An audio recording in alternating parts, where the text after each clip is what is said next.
आणि जो अनुभव थिएटरमध्ये सगळी म्हणजे हजारो जण घेतात तो आता या पहिल्या क्षणापासून तुम्ही द्यायला सुरुवात केली आहे. तर हा जो नवा खेळ तुम्ही मांडलेला आहे त्याच्याबद्दल महाराष्ट्रामध्ये सध्या खूपच उत्सुकता आहे. हा एक वेगळा प्रयोग ज्या पद्धतीनं आला आणि ही सगळी मुलं तुम्ही गोळा करून ज्या पद्धतीनं करता आहात, म्हणजे हा कट्ट्याचा रेकॉर्ड आहे की एका वेळेला इतके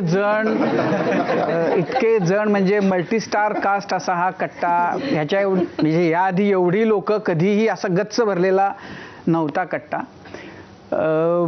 गप्पा खरं तर प्रत्येकाची वेगळी स्टोरी आहे आणि प्रत्येकाच्याच बद्दल आम्हाला सगळ्यांना ऐकायचं आहे, महाराष्ट्राला ऐकायचं आहे. पण मुळामध्ये हे इतकं काहीतरी म्हणजे अद्भुत म्हणता येईल असं काहीतरी घडलंय फोक आख्यांच्या निमित्तानं. कशी झाली याची सुरुवात?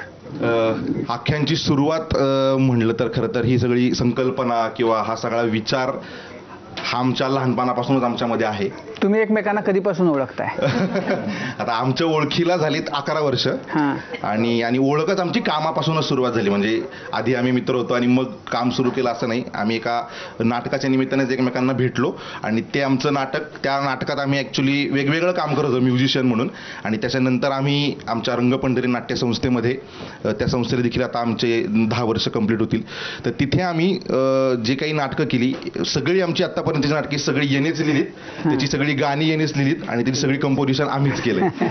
त्यामुळे आमचा प्रवास एकत्र सुरू झालाय. आणि याचं गाव माझं गाव आमच्या तिघांच्या मुळापासूनच लोकसंगीत लोकपरंपरा हे सगळं येतंय. आणि मग तिथे असं सुरुवात झालं की एकतर आता या मागच्या 8-10 वर्षांच्या काळामध्ये दाक्षिणात्य सिनेमांचा आपल्यावर खूप प्रभाव सुरू झालाय, तिथल्या म्युझिकचा खूप प्रभाव सुरू झालाय. पण आमच्या मनात असं कुठेतरी होतं की त्यांच्यासाठी त्यांनी खूप कष्ट केलेत. म्हणजे ते आत्ता आपल्याला दिसतंय पण त्यांची सिनेमा इंडस्ट्री, त्यांचं म्युझिकचं काम हे खूप वर्षापासूनचं आपल्यापर्यंत पोहोचतंय. पण अचानक आता असं सुरू झालं की आम्ही काही मालिकांना पार्श्वसंगीत करतो किंवा करत होतो.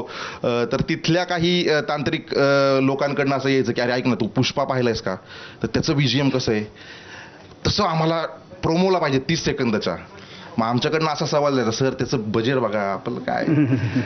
पण मुद्दा हा, इथं पैसे हा सेकंडरी मुद्दा होता, पण तुमचा थॉट लेवलला आणि ती मालिका, त्या मालिकेचा विषय किंवा त्या सगळ्या संकल्पनेचा विषय हा आपल्या सांगली गावातला असायचा, खेड्यातला खेडकरी सगळा आपला ग्रामीण भागातला मूळ विषय आणि त्याला संगीत असं काम, हे आम्हाला खूप खटकत होतं. पण ते काय आमचं तेवढं वजन तेवढं नव्हतं की आम्ही त्यांना सांगायला की नाही असं नाही होत. शेवटी पॉकेट मनी ह्या सगळ्याचा विचार करता आम्हाला ते करायला लागत होतं. पण ही कुठेतरी चीड होती की नाही यार, हे नाही बदललं पाहिजे, कुठेतरी काहीतरी झालं पाहिजे. असा सगळा विचार, अनेक गोष्टी, लोक कलाकारांच्या आमच्या ओळखी, त्यांचे हाल अपेष्टा, असं सगळं एकत्र आलं आणि त्याचं आउटपुट म्हणजे आख्यान. पण आता तू बोलताना असं म्हणालास की आमच्या तिघांचंही म्हणजे गावं अशी आहेत की जिथं संगीत, लोक संगीताचा. तर कोणती कोणती गाव आहेत तुमची? ईश्वरचं कोणतं गाव आहे? मी आता अहिल्यानगर जिल्हा झाला, तिथे जामखेडचा रहिवासीमुळे. आणि जामखेडला आत्ताची जामखेडची ओळख ही वेगळी आहे आणि पूर्वीची जी जामखेडची ओळख मला माहिती येते की रामदास फुटाणे असतील आणि आमच्याकडे आरोळी डॉक्टर म्हणून जे होते, रजनीकांत आरोळी म्हणून, या सगळ्यांच्या सहवासातलं जामखेड माझ्या परिचयाचं आहे. आणि तिथे लोककलाकारांची मांदियाळी होती एक काळ, लावणीपासून शाहिरी करणाऱ्यांपर्यंत, जागरण गोंधळ करणाऱ्यांपर्यंत, वाघ्यामरुळी सादर करणाऱ्यांपर्यंत. त्या जामखेडच्या वातावरणात मीच अशा पार्श्वभूमीतून येतो की या सगळ्या लोककलावंतांचा सहवास मला लाभलेला होता आणि त्यांना पाहता पाहता ते रुजलं होतं की या गोष्टी अशा अशा प्रकारे सादर केल्या जातात. आणि मी ते निर्मळपणानं पाहिलेलं होतं, जे निर्मळ सादरीकरण होतं. त्याच्यामुळे मला जामखेडचा खूप जास्त वारसा आहे या सगळ्या शो पाठीमागे म्हटलं तर. माझं मूळ गाव तसं पुण्यातलं सासवड, दिवे घाटाचे इथलं सासवड आहे. दिवेमध्ये राऊतवाडी आमची, तसं आमचं मूळ गाव. पण काही काळ म्हणजे माझ्या आजोबांनी पुण्यामध्ये खराडी, मुंढवा इथे त्यांचं सगळं स्थलांतर झालं शिक्षणासाठी किंवा पैसे कमवण्यासाठी. पण माझ्या घरामध्ये माझ्या आजीपासून वारकरी संप्रदायाचा खूप मोठा वारसा आहे. तिथून हा प्रवास सगळा सुरू झाला, म्हणजे मूळ गाव तिकडून. आणि माझं गाव बीड जिल्ह्यात उमापूर नावाचं गाव आहे, तर त्या गावाचा मी. आणि तिथे तेच ईश्वर म्हटला की मराठवाड्यामध्ये खूप तमाशातील लोकपरंपरा खूप आहे तिकडे. खूप फळं ही मराठवाड्यातून इकडे आलेली आहेत. तर ते आजूबाजूला माझं सगळं वातावरण, फक्त मला परंपरा कुठलीच नाही आहे. आमच्या घरात मी पहिला आहे की जो म्युझिकमध्ये काहीतरी करते, आणि कोणीच हे नाही आहे. आणि ते आजूबाजूच्या भजन वगैरे गावात त्या परंपरा असतेच, तर तेच ऐकून ऐकून मी लोककलेमध्ये आलो. अच्छा.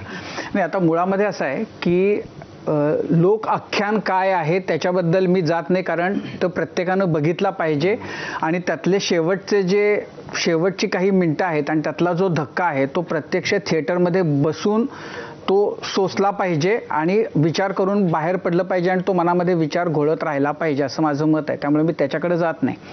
पण त्यातला जो थॉट आहे त्यातला, तर तो कसा आला आणि ईश्वर तू ज्या पद्धतीनं पूर्ण वेळ तो करतोस, म्हणजे मला तर या पद्धतीनं असं बोलणार, म्हणजे मला आठवतात शिवाजीराव